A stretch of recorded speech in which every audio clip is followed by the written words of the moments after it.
So hi అండి, అందరికీ నమస్తే. పెద్ది నుంచి వీళ్ళు అఫీషియల్ పోస్ట్ అయితే వదిలేరనమాట. వీటి మీద చాలా అలిగేషన్స్ అయితే వస్తున్నాయన్నమాట.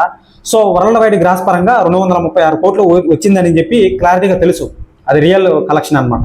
సో చూసుకున్నట్లయితే చాలా మంది చాలా రకాలుగా మాట్లాడుతున్నారు. నేను చెప్పే ఇంటెన్షన్ మీరు కానీ వింటే మీకు ఒక అవగాహన అనేది వస్తుంది. ఎవరూ మిస్ చేయదండి, చాలా ఇంట్రెస్టింగ్గా ఉంటుంది వీడియో అనేది. సో ఎవరైనా సరే ఛానల్కి కొత్తగా వచ్చినట్లయితే ఛానల్ని సబ్స్క్రైబ్ చేసి బెల్ ఐకాన్ని ఆల్లో పెట్టుకోండి బ్రదర్స్. నేను ఒకటే చెప్తున్నాను, ఎవరి కోసమో ఉన్నది లేనట్టు లేనిది ఉన్నట్టు నాకు చెప్పే ఉద్దేశం అయితే లేదు. నేను ఉన్నది ఉన్నట్టు చెప్తున్నా, అక్కడ ఎలా ఉందో అలాగే చెప్తాను అనమాట. సో ఏదో రామ్ చరణ్ గారు మూవీ తీశారు, చాలా గొప్పగా చెప్పాలి, చిరంజీవి వాళ్ళ సన్ కాబట్టి అని చెప్పి నాకైతే ఆ యొక్క ఉద్దేశం అయితే లేదు. అక్కడ ఎలా ఉందో అలాగే చెప్పాల్సిన రూల్ ఉంది కాబట్టి, సో ఆ యొక్క హక్కు అనేది నాకు ఉంది కాబట్టి ఈ వీడియోలో చెప్పబడుతుంది అనమాట. సో చాలా మంది చాలా రకాలుగా మాట్లాడుతున్నాడు. ఇప్పుడు ప్రస్తుతానికి 236 కోట్లు 3 డేస్కి కలెక్షన్ చేసిందని చెప్పి చాలా మంది చాలా రకాలుగా మాట్లాడుతున్నారు అనమాట. ఓకే, కాదనట్లేదు. బస్ ఇప్పుడు నేను కాలర్ ఎగరేసుకొని తిరుగుతా. ఇప్పుడు నేను రామ్ చరణ్ గారి ఫ్యాన్స్ అని అనుకోండి, నేను కాలర్ ఎగరేసుకొని తిరుగుతా. కొంతమంది ఉన్నారనమాట. సో 236 కోట్లు వరల్డ్ వైడ్ గ్రాస్ పరంగా సంపాదించింది ఇప్పుడు చాలా గొప్ప విషయం అని చెప్పి చాలా రకాలుగా చాలా మంది మాట్లాడుతున్నారు. సో నేను ఒకటే చెప్తున్నానండి, దాంట్లో జిఎస్టీ పోతే ఎంత వస్తుంది? జిఎస్టీ పోతే ఎంత వస్తుంది? వరల్డ్ వైడ్ గ్రాస్ పరంగా 236 కోట్లు అంటే జిఎస్టీ పోతే ఎంత వస్తుంది? సో 190 కోట్లు 180 కోట్లు అయితే వస్తుంది అనమాట. జిఎస్టీ పే చేయాలా? ఒక ఆడియన్ టికెట్ కొంటే జిఎస్టీ పే చేయాలా? సో అది నెక్స్ట్ వే. ఆల్రెడీ చాలా వీడియోలలో చెప్పాను, చాలా మందికి తెలుసు, దాన్ని వదిలేసింది. ఇక చూసుకున్నట్లయితే ఇప్పుడు ప్రస్తుతానికి సో ఒక డిస్ట్రిబ్యూటరు ఒక నిర్మాత దగ్గర, ఇప్పుడు నేను పెద్ద ప్రొడ్యూసర్ని, అంతా నా చేతిలో ఉంది. ఇప్పుడు స్క్రిప్ట్ అనేది రెడీ అయింది. నేను ఒక డైరెక్టర్ని పెట్టుకొని, బుచ్చిబాబు డైరెక్టర్ని పెట్టుకొని సినిమా తీసా ఇప్పుడు. సో 350 కోట్లు పెట్టి పెద్ద మూవీ తీసా. సో తీసిన తర్వాత దాంట్లో నాకు లాభం రావాలంటే 400 కోట్ల దాకా వస్తేనే నాకు లాభం. ఓకేనా? ఇక్కడ కాదనట్లేదు అనమాట. ఇప్పుడు ప్రస్తుతానికి డే 4 అనేది గడుస్తుంది. బాగా అర్థం చేసుకోండి, నేను చెప్తున్నాను. డే 4 అనేది గడుస్తుంది కాబట్టి ఇప్పుడు ప్రస్తుతానికి ఇది ఒక లైవ్ డేటా. ఈ వీడియో అప్లోడ్ చేయగానే మారిపోయే అవకాశం ఉంది. నేను ఉన్నట్టు చెప్తున్నాను. ఓకేనా? సో ఈ యొక్క డే 4లో ఇప్పుడు ప్రస్తుతానికి ఈ యొక్క మూవీ అనేది ఎంత కలెక్షన్ చేసిందంటే 20,89 లక్షలు అయితే సంపాదించింది. ఇది లైవ్ డేటా. ఈ వీడియో అప్లోడ్ చేయగానే మాడిపోయే అవకాశం ఉందన్నమాట. ఇప్పుడు చూసుకున్నట్లయితే హిందీలో వచ్చి 2,33 లక్షలు అయితే ఉందన్నమాట. ఓకేనా? తమిళంలో వచ్చి 15 లక్షలు అయితే ఉందన్నమాట. సో తెలుగులో వచ్చి 18,41 లక్ష అయితే ఉందన్నమాట. సో ఇక ఓవర్సీస్ నుంచి ఒక 5 లక్షలు కానీ 15 లక్షలు కానీ ఎంతో రావచ్చు, ఉరమారిగా అటు ఇటు చూసుకున్నట్లయితే. సో ఇదంతా పక్కన పెట్టేసింది. ఇప్పుడు డే 4 కలెక్షన్ అనేది కూడా చెప్పేశాను నేను. ఓకేనా? ఎంత సంపాదించింది? 20 కోట్ల. ఉండండి ఒక్క నిమిషం అండి, సారీ. సో ఆల్రెడీ నేను చెప్పేశాను, మీకు అర్థమవుతుంది. సో 20,89 లక్షలు అయితే సంపాదించింది డే 4 కాబట్టి ఇప్పుడు ప్రస్తుతానికి. సో ఇదంతా పక్కన పెట్టేసింది. ఓవర్సీస్ నుంచి కూడా ఒక 5 లక్షలు 15 లక్షలు 10 లక్షలు రావచ్చు, దీన్ని కూడా పక్కన పెట్టేసింది. ఇప్పుడు ప్రస్తుతానికి ప్రొడ్యూసర్ ఏమయ్యాడు? చాలా మంది చాలా రకాలుగా మాట్లాడుతున్నారు. ఇప్పుడే చెప్తున్నా నేను, మెయిన్ పాయింట్ అండి. ఎక్కడే చాలా మంది కన్ఫ్యూజ్ అవుతున్నారు. రామ్ చరణ్ గారు డాన్స్ చేశారు, రామ్ చరణ్ గారు యాక్టింగ్ బాగుంది, అది నెక్స్ట్ వే. ఇప్పుడు బుచ్చిబాబు గారు డైరెక్షన్ అనేది తీశాడు, అది నెక్స్ట్ వే.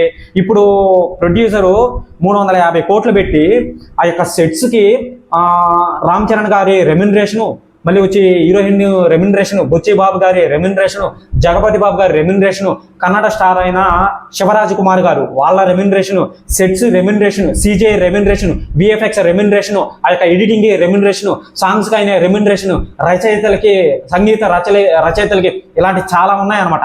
వాళ్ళందరికీ 350 కోట్లు మూవీ బడ్జెట్. ఓకే, కాదనట్లేదు. ఇప్పుడు మనకు కావాల్సింది దీని థియేట్రికల్ రైట్స్ ఎంత జరిగింది? 225 కోట్లు జరిగిందని చెప్పి ఒక ఇన్స్టిమేషన్ రూపంలో చెప్పారనమాట. ఓకే, కాదనట్లేదు. 225 కోట్లు అంటే మూవీ బడ్జెట్ వచ్చి 350 కోట్లు. అప్పుడు ఎంత రావాలి? ఒక 100 కోట్ల పైన రావాలన్నమాట. ఓకే, కాదనట్లేదు. ఇంకా బ్రేక్ ఈవెన్ అయితే అవ్వలేదు అనమాట. ఓకే, అర్థమవుతుందా? సో నెక్స్ట్ చూసుకున్నట్లయితే ఈ యొక్క శాటిలైట్ రైట్స్, ఓటీటీ రైట్స్, మళ్ళీ వచ్చి ఆడియో రైట్స్ అని చెప్పి 3 ఉన్నాయన్నమాట. శాటిలైట్ రైట్స్ అంటే మీకేంటో తెలుసా? తెలుసా తెలీదా?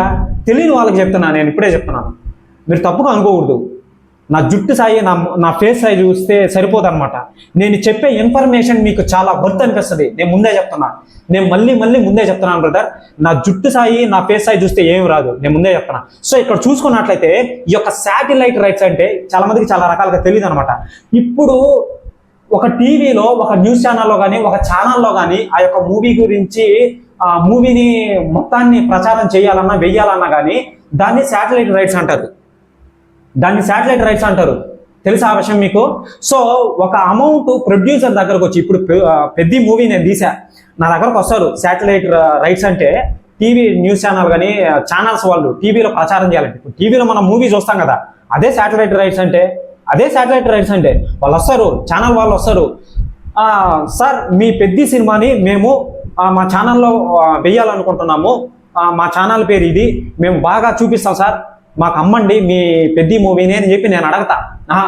ఛానల్ వాళ్ళు నన్ను అడుగుతారు, నేను ఒక అమౌంట్ చెప్తా, ఆ అమౌంట్ వాళ్ళకి నచ్చితే ఓకే, నచ్చకపోతే నేను సో అదనమాట. ఎవరు ఎక్కువ ఇస్తారో వాళ్ళకి అమ్ముతానమాట. అదే విధంగా ఈ యొక్క ఓటీటీ రైట్స్ కూడా ఉన్నాయి. ఓటీటీ రైట్స్ అంటే మీకు తెలుసు కదా, నెట్ఫ్లిక్స్, జియో హాట్స్టార్, మళ్ళీ వచ్చి అమెజాన్ ప్రైమ్, ఓకేనా? సో వీళ్ళ ముగ్గురులలో ఎవరు ముందుకొచ్చి నాకు ఎక్కువ అమౌంట్ ఇస్తారో వాళ్ళకి నేను అమ్మేస్తాను అనమాట. ఒక 80 కోట్లకు 100 కోట్లు అమ్ముతానమాట. ఈ యొక్క 225 కోట్లు, ఆ యొక్క శాటిలైట్ రైట్స్ ఒక 50 కోట్లు, ఈ యొక్క ఓటీటీ రైట్స్ ఒక 80 కోట్లు, మొత్తం లెక్కేసుకోండి. ఓకే, లాభం వచ్చినట్టే ఉంటుంది, లాభం వస్తుంది అనుకోండి. ఒకవేళ మూవీ బాగాలేదు, ఫ్లాప్ అయింది అని చెప్పి ఎలా తెలుస్తుందంటే, మిక్స్డ్ టాక్ నడుస్తుంది. ఇప్పుడు కొంతమంది బాగుందని చెప్తున్నారు, కొంతమంది బాగాలేదని చెప్తున్నారు అనమాట. అది మీకు తెలిసిందే, నేను చెప్పాల్సినంత అవసరం లేదు. చాలా మంది చాలా రకాలుగా తిడుతున్నారు, ఇప్పుడు డైరెక్ట్గా తిట్టేస్తున్నారు సోషల్ మీడియాలో, నేను చెప్పేది కాదు, తిట్టేస్తున్నారు అనమాట. సో ఇక్కడ మెయిన్ పాయింట్ ఏంటంటే, ప్రొడ్యూసర్ డిస్ట్రిబ్యూటర్ దగ్గరికి వస్తాడు, ఓకేనా? మూవీ నా దగ్గర అగ్ర హీరో అయిన గ్లోబల్ స్టార్ అయిన చిరంజీవి కొడుకుది రామ్ చరణ్ గారికి నా దగ్గర మూవీ ఉందని చెప్తాడు అనమాట.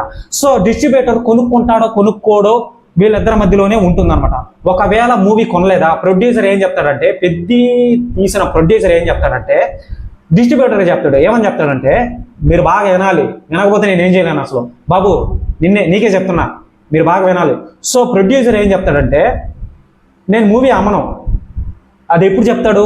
మూవీ పక్కా హిట్ అర్థమైపోయింది, అది రాజమౌళి గారి విషయంలో జరుగుతుంది అనమాట. ఆ విధంగా బాహుబలిలో జరిగింది, త్రిబులాల్లో జరిగింది, నెక్స్ట్ వారణాసిలో జరుగుతుంది. ఏ ప్రొడ్యూసరు డిస్ట్రిబ్యూటర్లకి మూవీని అమ్మరు ఆ సమయంలో, ఎందుకంటే పక్కా హిట్. ఇప్పుడు నేను చెప్పే హింట్ కూడా మీకు దొరికేస్తుంది ఇప్పుడు. సో ఇప్పుడు నేను డిస్ట్రిబ్యూటర్కి చెప్తా, ఏమని చెప్తానంటే, నేను మూవీని అమ్మను బ్రో, నేను అమ్మను, మూవీని మీరు ఆడించండి, భారం మొత్తం నేనే మోస్తా, భారం మొత్తాన్ని నేనే మోస్తా. మూవీ ఫ్లాప్ హిట్ అయినా కానీ మా భారం మొత్తాన్ని నేనే మోస్తా. సో మీరేం చేస్తారంటే, ఆడిచ్చి ఆ యొక్క కలెక్షన్ ఏదైతే ఉంటుందో అది నాకు ఇవ్వండి, దాన్ని షేర్ కలెక్షన్ అనమాట. అది మెయిన్, అది కూడా కావాలి మనకు, దాన్ని షేర్ కలెక్షన్ అంటారన్నమాట. ఎవరెవరికి అమ్మారు, ఎవరెవరికి అమ్మలేదో ఇక్కడ ఎవరికి తెలియదు బ్రదర్, నేను చెప్తాను, ఎవరికి తెలియదు. ఆఖరికి రామ్ చరణ్ గారు ఫ్యాన్స్కైనా తెలీదు. అది ఎలా చెప్తారు? మీరేమన్నా పోయి ఏమైనా కనుక్కున్నారా? లేదు, అది తెలీదు. అది నిదానంగా తెలుస్తుంది, మూవీ కంప్లీట్ అయిన తర్వాత తెలుస్తుంది అనమాట. ఇంకో మెయిన్ పాయింట్ కూడా చెప్తాను అనమాట. సో మూవీ ఇక్కడ హిట్ ఆ ఫ్లాప్ అనేది ముందుగానే తెలుస్తుంది. బై మిస్టేక్ అది ఫ్లాప్ మూవీ అనుకోండి, ఒకవేళ హిట్ అయింది అనుకోండి, అది వాళ్ళకి సుడుందని చెప్పి ఒక హింట్ అనమాట. ఇక్కడ మెయిన్ పాయింట్ మనం గుర్తించాల్సింది ఒకటే. సో మూవీ భారీ హిట్ అనుకోండి, ఒక ప్రశాంత్ నీల్ గారి డైరెక్షన్ లో జరుగుతుంది, ఒక రంగస్థలం తీసిన సుకుమార్ గారి డైరెక్షన్ లో జరుగుతుంది, ఒక రాజమౌళి గారి డైరెక్షన్ లో జరుగుతుంది. వాళ్ళ మూవీని అమ్మరు. ఎందుకు అమ్మరంటే, అది పక్కా హిట్, ఎక్కువ మోతాదులో లాభం పొందాలి అని అంటే ఈ విధంగానే జరుగుతుంది అనమాట. డిస్ట్రిబ్యూటర్లకు అమ్మరు. ఒకవేళ ఫ్లాప్ అవుతుంది అని చెప్పి ఒక ప్రొడ్యూసర్ తికమక్కగా ఉన్నాడు అనుకోండి, ఖచ్చితంగా అమ్మేస్తాడు అనమాట. అమ్మేస్తాడు, ఇవి రెండు గుర్తుపెట్టుకోండి. ఒకవేళ అమ్మాడు అనుకోండి, పెద్ద మూవీని అమ్మాడు ఇప్పుడు 225 కోట్లకి, అతనికే తెలియదు ప్రొడ్యూసర్ మూవీకి అది హిట్ అవుతుందా ఫ్లాప్ అవుతుందని, డౌట్తో అమ్మేశాడు కదా. అప్పుడు దీన్ని బట్టి అర్థం చేసుకోవాల్సినంత పాయింట్ ఏముంది? లాజిక్గా ఒక క్వశ్చన్ అయితే వేశాను బ్రదర్, మీరు తప్పుగా అయితే కామెంట్ అయితే పెట్టద్దు. సో ఒక్కసారి ఆలోచించి పెట్టండి కామెంట్ అనేది, ఇప్పుడు చెప్తున్నా. సో దీని గురించి కూడా చాలా అలిగేషన్స్ అయితే వస్తున్నాయి. అగ్ర హీరో అయిన మన రామ్ చరణ్ గారు పెద్ద మూవీ తీస్తే ఏ హీరో స్పందన లేదు, మూవీ బాగుంది బాగాలేదని చెప్పి ఏ హీరో స్పందన అయితే లేదు, నేను ఎక్కడైతే చూడలేదు. తెలిస్తే మీరు కామెంట్ చేయండి, ఏ హీరో అయినా సరే మూవీ బాగుందా అని చెప్పి కామెంట్ చేస్తే, ఓకేనా. ఇప్పుడు ఎక్స్లో పెట్రోల్ అది వైరల్ అవుతుంది ఇప్పుడు ప్రస్తుతానికి. నెక్స్ట్ అదే వైరల్ అవుతుంది అది భయంకరంగా. ఏ హీరో అయితే ఇన్వాల్వ్ అయ్యాడో అది చిరంజీవి గారు ఇన్వాల్వ్ అయ్యాడు అనమాట. ఎక్స్లో పోస్ట్ అయితే చేశాడు. ఆయన్ని తప్ప ఇంకెవరైనా ఉంటే చూపించండి నాకు, దాని గురించి కూడా నెక్స్ట్ మాట్లాడదాం. సో ఎటువంటి బాలీవుడ్ హీరో అయిన రణ్వీర్ సింగ్కి మన హీరోలకి అతనికి సంబంధమే లేదు. దురంధర్ మూవీ గురించి కామెంట్ చేసి ఎక్స్లో పోస్ట్ చేశాడు. అదేంటది నాకు అర్థం కాలేదు. మూవీ బాగుంటేనే పోస్ట్ చేస్తారా? మూవీ బాగలేకపోతే పోస్ట్ చేయరా? మాట్లాడతారా? ఫస్ట్ మాట్లాడింది మహేష్ బాబు. అసలు ఫస్ట్ మాట్లాడింది మహేష్ బాబు దురంధర్ మూవీలో. సూపర్, నువ్వు బల్లే తీసావు బ్రదర్ అని చెప్పి మాట్లాడాడు ట్విట్టర్లో. ఎవరికైనా తెలుసా అది? సో అదనమాట. ఇది ఫ్యాన్ వారైతే కాదు. నేను ఎటువంటి కాంట్రవర్సీని ఎంకరేజ్ చేయను, నేను ఎటువంటి లీక్స్ని అయితే అందించలేదు. జస్ట్ మీకు ఒక హింట్ అయితే ఇచ్చాను అనమాట. సో ఎవరైనా సరే ఛానల్కి కొత్తగా వచ్చినట్లయితే ఛానల్ని సబ్స్క్రైబ్ చేసి బెల్ ఐకాన్ని ఆల్లో పెట్టుకోండి. ఈ వీడియో మీకు నచ్చినట్లయితే. ఓకేనా, బాయ్.